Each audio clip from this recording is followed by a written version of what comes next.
The blare of my phone drags me from sleep at 2:17 a.m., the red flash of my security app screaming that someone is at the greenhouse. My pulse surges as I grab my keys and shove into yesterday's jeans, knees stiff with dried soil. 11 endless minutes later, my headlights hit the gate, and dread twists my stomach. The padlock dangles broken. I push through, glass crunching like ice beneath my boots, each step exposing more wreckage. Thousands of plants crushed, orchids slashed, rare succulents ground under heavy boots. The $22,000 Hartwell order, my chance to ease years of debt, lies in ruins. My legs buckle as I stumble to the back office, praying the cameras caught something. They did. Tyler. My brother.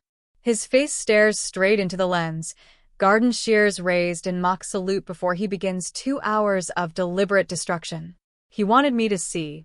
Last week, over mashed potatoes at my parents' table, they'd suggested Tyler work at my greenhouse. I said no. He had no experience, and the Hartwell contract was too important.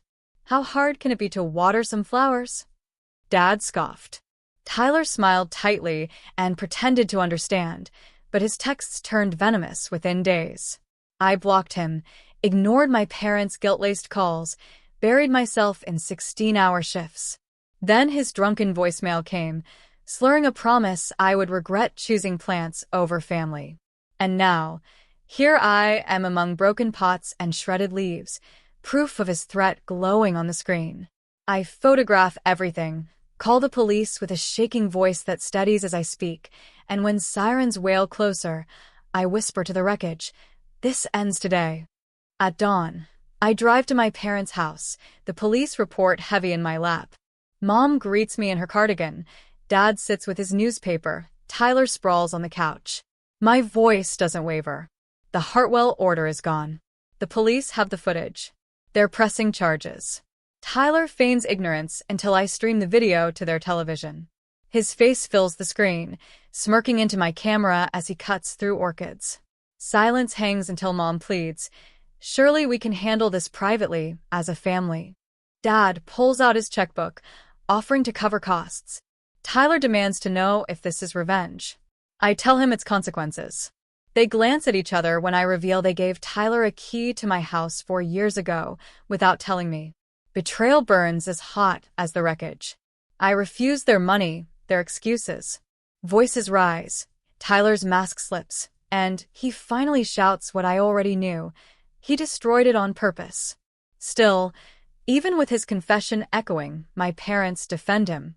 I leave their house, closing the door on their denial with a quiet finality.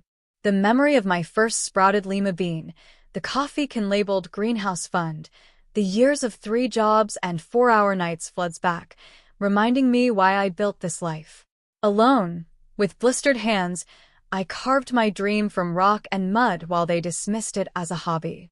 When the Hartwell contract finally came, I had felt successful for the first time, until Tyler tore it down. But in the days after, neighbors and colleagues arrive, coffee and gloves in hand, clearing debris with me. The Hartwell manager calls, granting me time because of my reputation for resilience. 6 weeks later, in court, Tyler spins stories of stress and exclusion while my parents sit staunchly behind him. The footage plays, undeniable. The judge orders restitution, community service, and a no-contact order. Tyler's jaw tightens, my parents' faces collapse, but I walk out lighter, the sun sharp and honest overhead. Security cameras go up, 8 of them, every corner covered.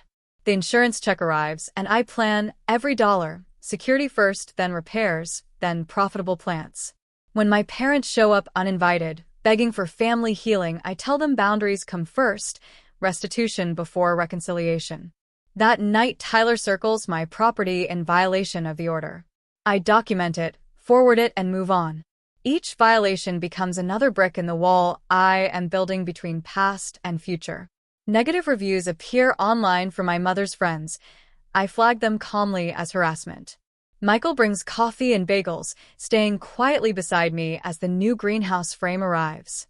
For the first time, I admit aloud that I can't do this alone anymore. I hire 2 assistants, sign a contract bigger than Hartwell, and when Mom calls Michael to sway me into forgiveness, he tells her I am right. More offers of work pour in, more hands reach to lift me back. Tyler thought he destroyed my foundation, but instead he exposed its strength. Rebuilding begins, not from what was, but from what will be. 6 weeks of silence pass before a message arrives from my mother. Family dinner tonight, 7 p.m. Time to make peace. My stomach knots. It feels like an ambush, but Michael insists on coming with me. His steady presence keeps my breathing even as we pull into the driveway of my childhood home, its polished facade unchanged, though it looks smaller than ever. The table is set for 5. Then Tyler walks in carrying a casserole, wearing an expression of rehearsed humility. The restraining order forbids him from being within 500 feet of me, yet here he is, invited by my parents. What is this? My voice drops to steel. Mom rushes in with excuses. Dad gestures to the chairs. Sit, please. Your mother made pot roast. Tyler delivers his scripted apology, smooth as glass, claiming anger management classes and personal growth. I've heard versions of this all my life. After each broken promise, each disaster they shielded him from. What exactly do you want tonight? I ask. They want me to reconsider pressing charges, to put family above all. I pull out a folder instead, photos of Tyler circling my greenhouse, logs of his messages from new numbers, proof of continued harassment. True amends would mean respecting the court's boundaries, paying restitution with his own work, not Dad's money. It would mean actual change. My words cut through the candlelight. Mom clutches her throat. Dad offers a check. Tyler's mask slips again. He spits rage, calling me self-righteous, accusing me of thinking I'm better. Even now, my parents move to shield him, but their usual tactics fall flat. I stand straighter, Michael at my side, and say simply, respect is above all. Consequences are necessary. Their faces collapse under the truth.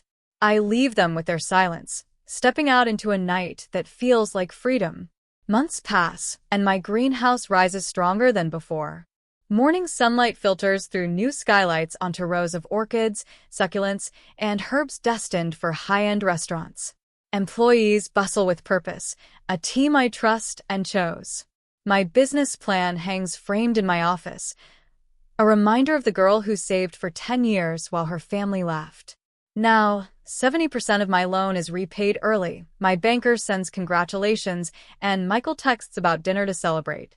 Our connection has grown from shared labor into something deeper, built on mutual respect rather than obligation. Therapy has taught me the difference between ties of blood and bonds of choice. Tyler completed his service with empty compliance, applied for jobs boasting of greenhouse experience that doesn't exist. The community he once mocked now refuses to enable his lies. My mother approaches cautiously, coffee meetings and short texts, tentative, but respectful of the boundaries I set. My father remains absent, still waiting for the apology I will never give. One morning, as I walk the perimeter of my thriving property, I see neighbors nodding approval, clients sending larger orders than ever before, colleagues offering contracts that once seemed impossible. Michael arrives that evening, fidgeting with something in his pocket. Beneath the roses I propagated myself, he kneels and asks me to marry him. Later, surrounded by employees and friends, we toast inside the flourishing greenhouse, laughter and warmth echoing where silence and betrayal once reigned. Above the entrance, a new sign gleams, Flora's Family Greenhouse. The name hasn't changed, but its meaning has. Family is no longer the people who tore me down, it's the people who chose to stand by me, who helped me rebuild stronger than before. What I've planted will.